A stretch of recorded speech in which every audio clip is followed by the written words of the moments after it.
Kovai Swadeshi expo and food carnival 2026 Kongu மண்டலமே அதிர காத்திருக்கும் பெருநிகழ்வு. பங்கேற்பாளர்கள் இந்திய நாட்டின் ஒப்பற்ற நிதியமைச்சர் மாண்புமிகு திருமதி நிர்மலா சீதாராமன், மத்திய வர்த்தகம் மற்றும் தொழில்துறை அமைச்சர் மாண்புமிகு திரு பியூஷ் கோயல், தமிழ்நாட்டின் சிறு குறு மற்றும் நடுத்தர தொழில்துறை அமைச்சர் மாண்புமிகு திரு மதன் ராஜா. இது மட்டுமின்றி வர்த்தகம், கலாச்சாரம், உணவு ஆகியவற்றின் ஒட்டுமொத்த சங்கமம். நாள் ஆகஸ்ட் 8, 9, 10. இடம் கோவை ரத்தினம் கிராண்ட்ஸ் ஹால், பொள்ளாச்சி சாலை, கோயம்புத்தூர். அனைவரும் வாரீர். அனுமதி இலவசம்.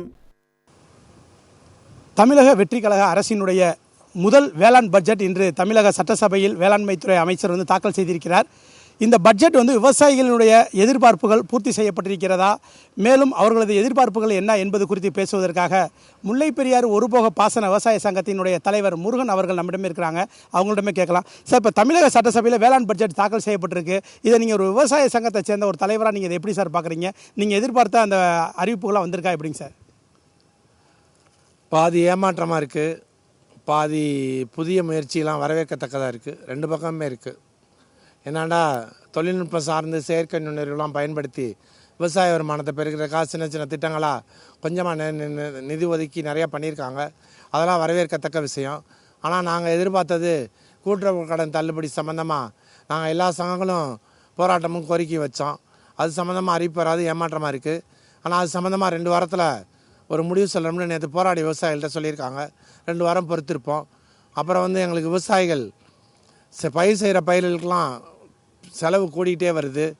என்னென்னா உர விலை, பூச்சிக்கொல்லி மருந்து, டிராக்டருக்கு டீசல் விலை, சம்பள விலை அப்படின்னு எல்லாமே கூட்டிகிட்டு போகுது. ஆனால் குறைந்தபட்ச ஆதார விலையை தமிழக அரசு தனியாக ஒரு போனஸ் கொடுப்புன்னு நினச்சிட்டு இருந்தோம். அதை பற்றி அறிவிப்பு வராது, எங்களுக்கு ஏமாற்றமாக இருக்குது. ஆனால் அந்த சின்ன சின்ன செயற்கை நுண்ணறிவு புதிய சில முயற்சிகள்லாம் நாங்கள் பாராட்டுறோம். சார், இப்போ குறிப்பாக நெல் கொள்முதல் நிலையங்களுக்கு தார்பாய் வாங்குறோன்ற மாதிரி ஒரு அறிவிப்பு வந்திருக்கே, அது போதுமானதாக இருக்குமா இல்லை எப்படிங்க சார் நீங்கள் பார்க்குறீங்க? தார்பாய் வாங்குகிற அளவுக்கு கூட விவசாயிகள் இது இல்லாமல் இல்லை. தார்பாய் எங்கிட்டே இருக்குது. அது மட்டும் பயிரை பாதுகாத்துறாது. ஏன்னா நிறையா பயிர்கள் கிட்டங்கியில் போடும்போது எதிர்பார்க்காத நேரத்தில் மழை பெஞ்சால் வீட்டிலேருந்து எப்படி தார்பாய் எடுத்து மூடுவார். அதனால் கிட்டங்கியில் அமைக்கிறத நிரந்தர தீர்வு.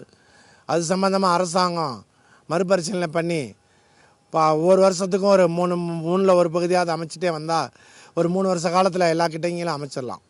சார், குறிப்பாக மதுரை மாவட்ட விவசாயிகளோட முக்கிய கோரிக்கையாக அலங்காநல்லூர் சர்க்கரை ஆலை திறக்கணுன்றதை ஒரு நீண்ட ஆண்டு கோரிக்கையாக வச்சுக்கிருக்கீங்க. அதனுடைய அறிவிப்பு வரப்படாமல் இருக்குது. இன்னும் மேலும் வேறு என்னென்ன மாதிரியான எதிர்பார்ப்புகளாக இருந்துச்சு, அதை குறித்து சொல்லுங்கள் சார்.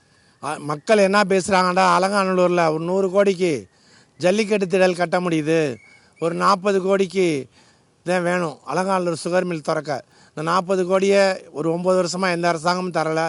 இந்த அரசாங்கமும் தரணும்னு நாங்கள் போய் நிறையா கோரிக்கை வச்சோம். இது சம்மந்தமாக கூட்டம்லாம் போட்டாங்க. கரும்பு பயிர் இல்லைன்னாங்க. நாங்கள் விவசாயியெல்லாம் சந்தித்து ஒரு 15-16 ஏக்கர் கரும்பு போட்டு தரோம்னு உத்தரவாதம் கொடுத்துருக்கோம். இந்த பட்ஜெட்டில் அறிவிப்பு வரலை. நீர்நிலைகள்லாம் சரியாக இன்னும் புனரமைக்கலை. வர்ற நிதியெல்லாம் கம்மியாக இருக்குன்னு அதிகாரிகள் சொல்கிறாங்க.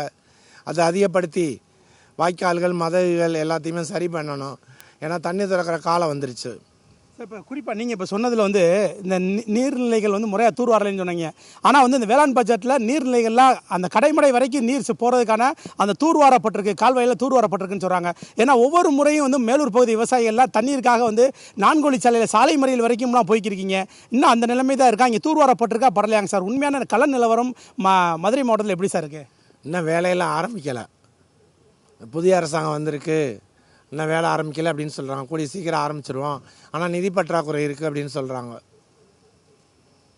கண்டிப்பாக தமிழக சட்டமன்றத்தில் இன்று தாக்கல் செய்யப்பட்டுள்ள வேளாண் பட்ஜெட் விவசாயிகள் எதிர்பார்த்த பெரும்பாலான கோரிக்கைகள் அந்த அறிவிப்புகள் வெளியிடப்படாதது எங்களுக்கு ஒரு ஏமாற்றத்தை அளிப்பதாகவும், புதிய திட்டங்கள் அறிவிக்கப்பட்டிருப்பதாகவும், ஆனால் அந்த திட்டங்கள் நடைமுறைக்கு வரும்போது தான் அது விவசாயிகளுக்கு பயனுள்ளதாக இருக்குமா என்பது குறித்து தெரிய வரும் என மேலூரை சேர்ந்த முல்லைப்பெரியாறு ஒருபோக பாசன விவசாய சங்கத்தினுடைய தலைவர் முருகன் தெரிவித்துள்ளார்.